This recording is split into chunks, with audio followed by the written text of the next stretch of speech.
Welcome back to Mega Man 02. Last time we took on the power room and took down the 4 generators that were giving power to just a munitions factory. You might be wondering, why didn't we go to the munitions factory? I don't know, ask El Piso. Either way though, by doing that, we've actually sort of made the game a little easier and a little harder.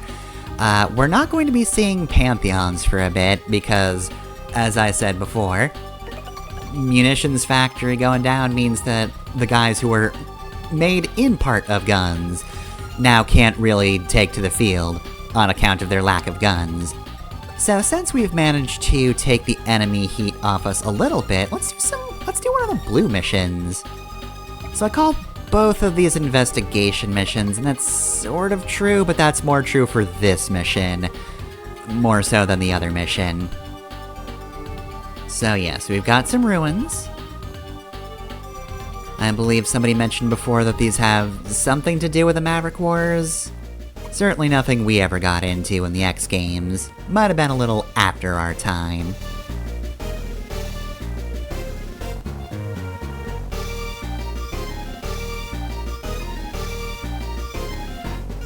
So, El Piso's got more important operations at the moment that he needs some of the missing soldiers back for, so we're off to the forest to go save them.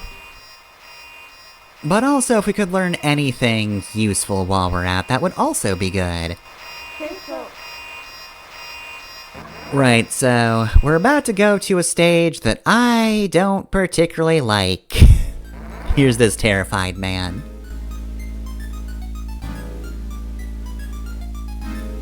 Yeah, so, we're looking for babies, and, like, now most of my squad's missing.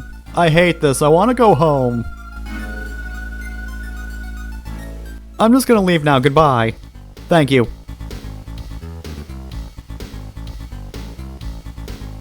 Use a portable trans.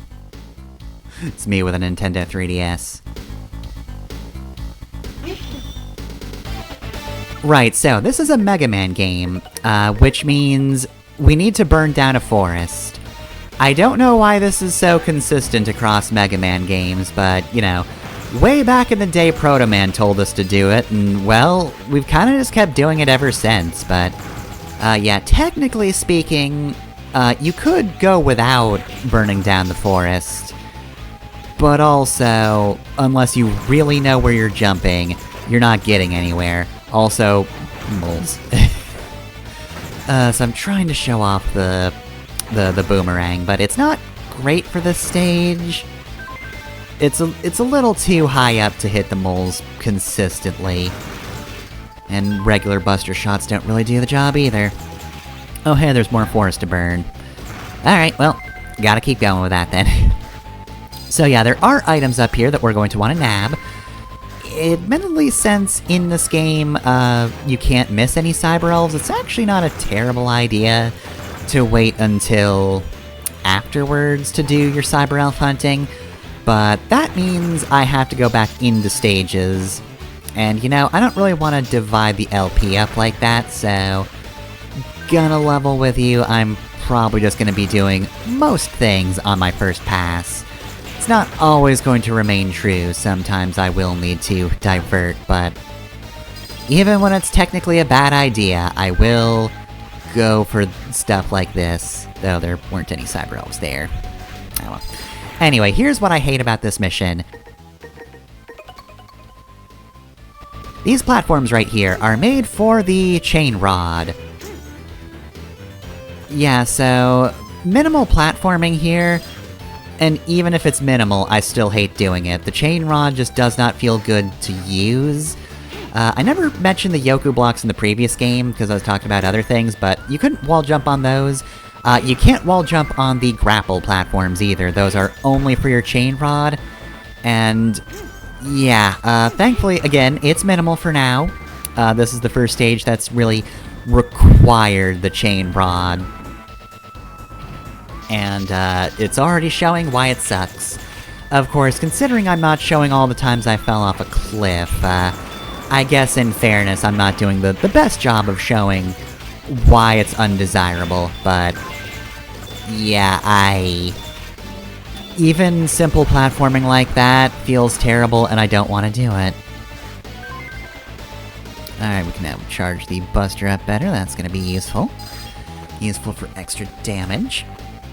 So now that we're past the minor amount of grappling we have to do, I would like to mention a hack that I did not use this time around.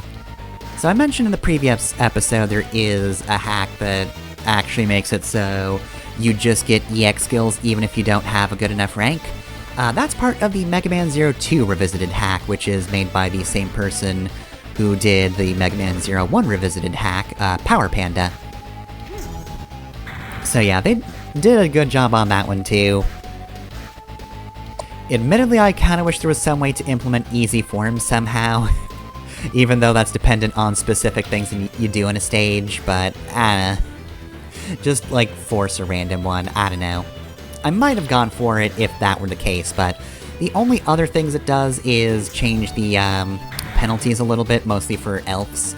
That also makes the, damage penalty a little more generous, which it already is more generous than in 01, but yeah, 3 gets even better. Oh, and look at that, we got a sub-tank, cool. I'll talk about that in a sec. The last thing that the Revisited hack does is remove grinding as much for the Cyber Elves. Again, vanilla of this game does make the cost of raising Cyber Elves much lower than 01, but it's still kinda high, so it changed that around. I might have considered using Revisited for that, but I don't care that much about it, especially since there's no Jackson in this game. Jackson is not a consistency throughout the series. Ultimate mode sort of is, but Zero bucks the trend a little bit. More on that later. I guess last thing I should do is mention the Power Form, which is unlocked by pulling items to the Chain Rod 30 times. Power 3, Defend 2, Speed 1. All it does is make the Z-Saber a little stronger, and some of the other weapons are also stronger against non-bosses. You lose your combo, though, so it's actually worse for damage. 02 is not the most well-thought-out game. Anyway, love the pose on this guy. Good idle animation, dude.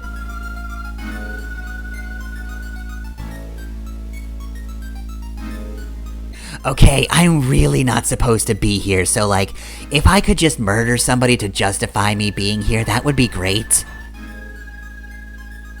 Alright, so here's ol' Ourobockle. So, right, this boss is gonna try to trick you into jumping a lot. That's a bad idea, because as you can see, he likes jumping. And so, yeah, in order to dodge certain attacks you might feel like you need to jump because of the way the battlefield moves, but that's usually a mistake. If you have to jump, do so when he's actually attacking. Weirdly enough, this isn't his EX attack. His EX attack is just the fact that he can shoot lasers in the previous stage. Worst part about this is the fact that when the platforms light up, they do hurt you. No, not the initial lighting up, that's just telling you the order at which they will activate, but yeah, you can't just stand in one spot, otherwise you will get hurt, and that is a bottomless pit down there that you usually don't need to worry about too much unless you really mess up. Yeah, that can be fatal if you get hit and just fall down.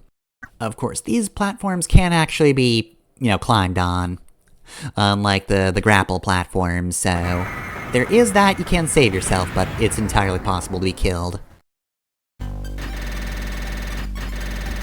Anyway, we saved everybody. Could have gotten a better time. Also, apparently could have killed more enemies, but that's the downside of doing Phoenix Magni on stage first. The fact that, yeah, there's fewer enemies. Though I don't know how many Pantheons are in this stage.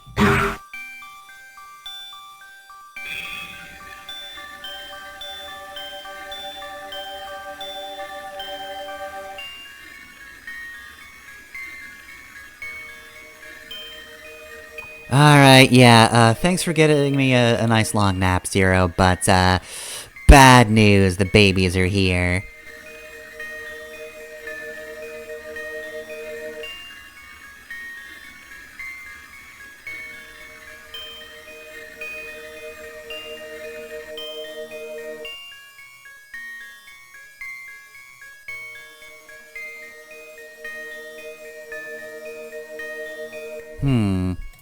That does seem pretty bad. They just want to find their mom.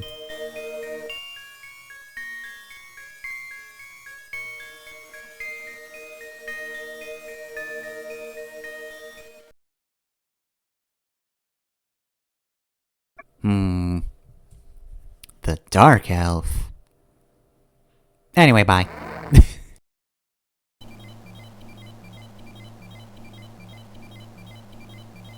Oh, you know what? I also haven't mentioned, the inspirations for bosses just yet, but I feel like they're pretty self-evident. We first fought a phoenix, and now we fought a boss with Ourobockle in his name. Ourobockle is probably derived from the term Ouroboros, and Highleg is a term from astrology that's kind of a lot, and also I don't know what that has to do with being a snake. He really doesn't have any sort of space theme, so I don't get that one. Well, that'll do it for that mission. So, no new forms, but we do have a new EX skill, which is just a element-neutral laser attack. I guess we're checking over Cyber Elves too. Don't get too used to that. I don't check over them too often. With that, though, that is the end of Mega Man 02 for the day. We have managed to find the other baby elf, which is now in containment, and Ciel is studying it, so that was actually a tangible reward for beating that stage. Of course, it doesn't really help Zero that much, but you know what? Ciel is doing all the smart person stuff, so a victory for her is probably the best victory we could have overall. Either way, though, that'll do it. See you next time.